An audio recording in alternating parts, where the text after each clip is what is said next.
Good morning, everybody. Happy Monday, I guess, on this rainy, crappy day. I guess it kind of sets the mood for today because the Eagles lost yesterday. But I gotta be honest with y'all, and I always am honest with y'all.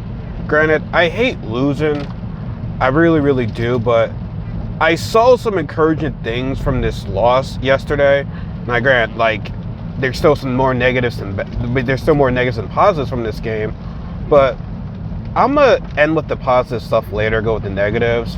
The negatives, I'm not blaming on the refs, but that was some terrible... the refs were definitely in favor of the Pittsburgh Steelers that game. It was just god-awful. The one penalty that was on Slay. This was probably, his worst game. Granted, he didn't really get beat all over the place. He just got beat by the penalties. But, yeah, that first flag, that PI... The ball was uncatchable. That was just a terrible call itself right there. And that's what got, Pittsburgh into the end zone and scoring that first touchdown. Another terrible thing was that interception by Wentz. Now, granted, when I first saw it, I'm thinking oh, God, Wentz with another interception. But when I really re-looked at the play, it should have been illegal contact within 5 yards when the, I don't know who hit Ertz. But that should have been a penalty right there. That threw the interception, you know what I mean? Now, you might want to blame it on Wentz, though, but also, man, that shit was on Ertz as well. The ref should have called that, but also Ertz should have been in position to be there when Wentz threw that ball. And which, to me, it's I think you're slowly seeing, the Ertz and Wentz duo, falling, because you didn't see much of it last week against the 49ers. You didn't see any of it in the Steelers game.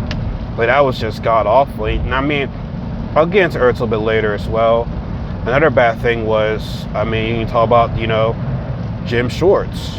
Actually, no. Let me get into Jim Schwartz later. On the end of the negatives. Doug Peterson.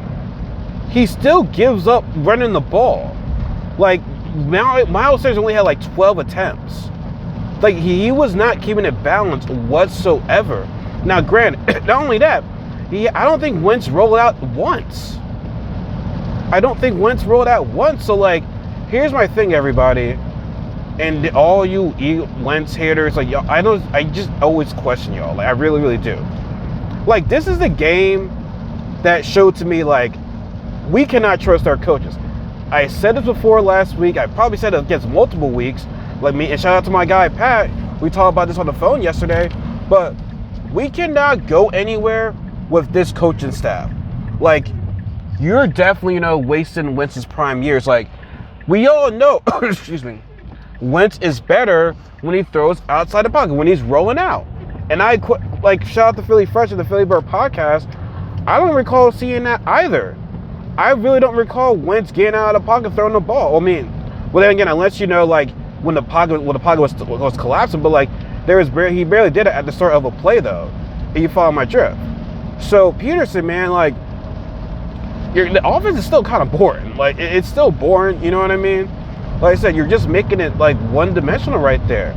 And I understand that the Pittsburgh defense is legit and they were stopping Miles Sanders, but the fact that you only had 12 attempts, and granted, here's the other crazy thing.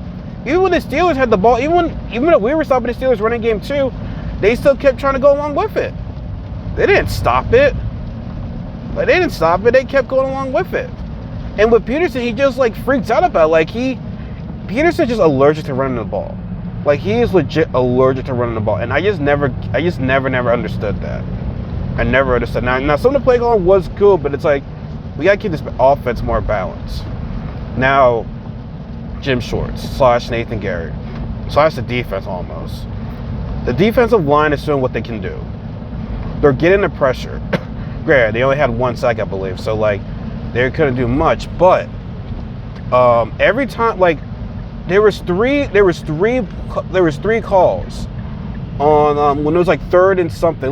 We couldn't get off the field on 3rd down. That was freaking annoying. Even on 3rd downs, right? We'll get a neutral zone infraction. There was one when Cox went ahead. There was one when Sweat went ahead. There was one when Avery went ahead. It's bro, guys, really? That was third down and manageable for the Steelers. We kept doing like dumb, stupid mistakes. And the other dumb mistake was, not dumb mistake, but a hugely cost was that when Darius Slay went out the game. Is that Parkinson? No, sorry, I might go at the gym right now. Parking in the gym. When Darius Slay was off the field, right? Craig James or whatever, the new corner came in. So you knew that they were gonna attack him. We got lucky in this one play when for some dumb reason, like Schwartz calls a blitz on Roethlisberger, leaving Craig James, one-on-one with Claypool, who has been killing us the whole entire game. Probably could have did a terrible job of parking. He killed us all game, gave him no safety help. Luckily, that call was pushed back because there was an offside offensive pass interference. But we saw something. We saw that the worst was yet to come, and the worst was yet to come when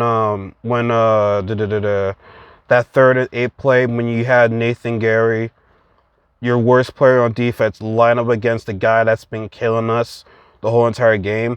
You would think that Schwartz would have called a timeout. That was inexcusable. Like even the announcer says you deserve to get scored on from that, and you deserve to get scored on. Like that was just a terrible call.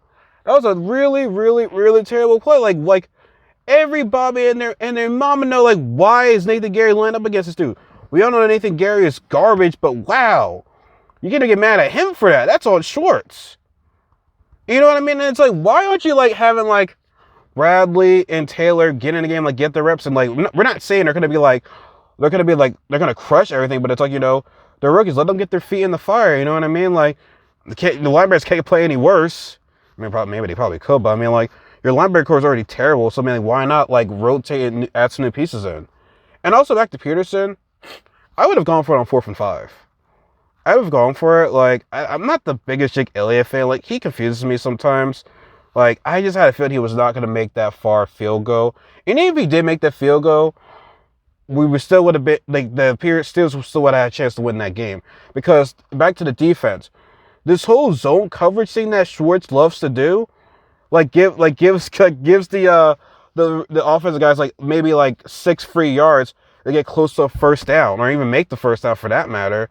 Like, he never likes the Ben Roethlisberger saw this. He's like, okay, I'm gonna do a quick slant, get some free yards, and most likely we'll get to the first down. Like, they took advantage of that. You know what I mean? So like, I don't know what Jim Schwartz is like. He's played those, like, that same zone coverage almost cost us that game against the 49ers. Like, you put, like, no pressure, no blitz. First of all, our linebackers can't even blitz. Our guys, we don't have the fastest guys when it comes to blitzing. But it's like, why don't you challenge the guys at the line of scrimmage? Like, not pressure these guys. Like jack them up on the line. Like, why are you doing that? Like, it's just god-awful. It's just god-awful. And it's like, I don't know if he's, like, coaching to lose his job or something or whatever. You know what I mean? And, my last thing is Ertz, man. He looked like he did not want to be there.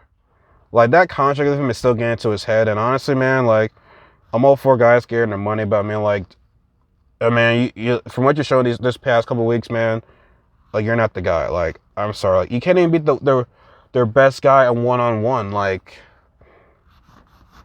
I don't know, man. Like, Ertz showed, like, no heart in that game. And it kills me to say this, but it looks like we got to trade him. You know what I mean? Yeah, I mean, because we'll be fine with Dallas Goedert. Granted, he's getting a little bit injury, but hopefully, he can, like, stay healthy throughout the rest of the season.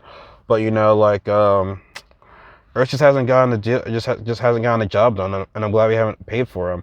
But we have to trade him, like soon, like, because his trade value might, go down if, we wait till, like, the end of the year or whatever. You know what I mean? So, we gotta trade him now, or like in this next couple of weeks or whatever, before the trade deadline, because somebody's gonna want a tight end. We're gonna need a linebacker too. We're gonna need a linebacker as well too. So we gotta trade him for a linebacker. You know what I mean? But like I said, the positive thing for myself from this game was the offense was clicking. I'm seeing Greg Ward step up. I'm seeing Travis Fulgham, man. He might be the one. He might be that number one receiver that Wentz has been looking for. And hopefully, he can develop that relationship with Jalen Reagor as well, too. Deshaun Jackson, Alshon Jeffrey, maybe, we'll see how he can do when he comes up from that injury. I still think we need some more running backs because Corey Coleman and Boston Scott still do not get the job done whatsoever. But the offense looked good. That's like I'm seeing Wentz did not play a bad game. Like he did. I think he willed his team to victory. But those penalties, like I said, that first penalty was BS. That second penalty that never should have been called an interception was BS. And then there's capitalized off of that. But like I said, I'm not saying that that's the reason why we lost. I don't like to blame it on the rest or some shit like that. But we gotta take everything into consideration. But yeah, the weapons are, like I said, the receivers are playing better now. Like that's all I can really say. Once he's playing better, and Charles Fulgham, man, like I said, he looked like the one right there. And that was not up against any defense. That was the Steelers' defense. The second best defense in the league right there. Doing that to Joe Hayden, surviving that hit on Fitzpatrick, that's a legit good defense right there. I think it's the best defense in the game. And quite obviously, we probably faced the best defense in our schedule, possibly. So there is some good things to look forward to in this from this loss. I mean, granted, like I said, I hate losing, but there's definitely some positives from this loss. So anyways, I'm gonna get going and go to the gym. And also, last thing before I go, prayers are for Dak Prescott, man. I will always hate the Cowboys, but I'll never be happy to see a guy down like that. And I feel sorry for that dude, man, because he bailed on himself. And I still think the Cowboys did him dirty. And I don't know if he's gonna get that long-term contract. I mean, I think he's done playing with the Dallas Cowboys now. I sure think he's done. So I mean, prayers out to him. You hate to see that, especially when he's bad on himself for this year. So yeah, guys. That's gonna be it. I'm about to go work out. And see you guys later. Peace. Also subscribe if you want to be part of the Knuckles family. Follow me on Facebook, Twitter, Instagram, and my Anchor podcast. And see you guys next time. Take care.